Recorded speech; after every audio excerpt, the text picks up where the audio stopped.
பிரம்மாஸ்திரத்தால் கட்டி கொண்டு போக வேண்டுமென்று நினைத்து பிரம்மாஸ்திரத்தை பிரயோகம் செய்தார். அந்த அஸ்திரம் அனுமானை பந்தகப்படுத்தியது.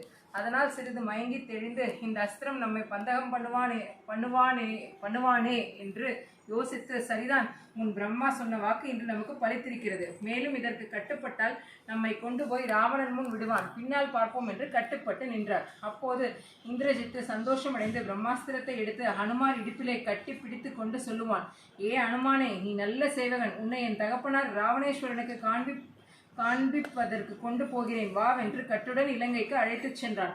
அப்போது அனுமார், ஸ்ரீ ராகவருடைய திருவருளால் நாம் இங்கு பிராப்தமாகி சீதா பிராட்டியாரையும் கண்டோம். இன்னும் ராவணன் சமூகத்திலும் சென்று நமது ராமபத்ரருடைய புகழையும் பராக்கிரமத்தையும் சொல்லி எப்படியும் அன்னையாரை மீட்டி அழைத்து போய் சுவாமி முன்னே விட்டு தண்டம் செய்வதே தகுதி என்று நினைத்து இந்திரஜித்திடம் போனார். அந்த வீதியிலே அனுமாரை கண்ட ஆண் பெண் அடங்கலும், இந்த குரங்கை நமது ராஜா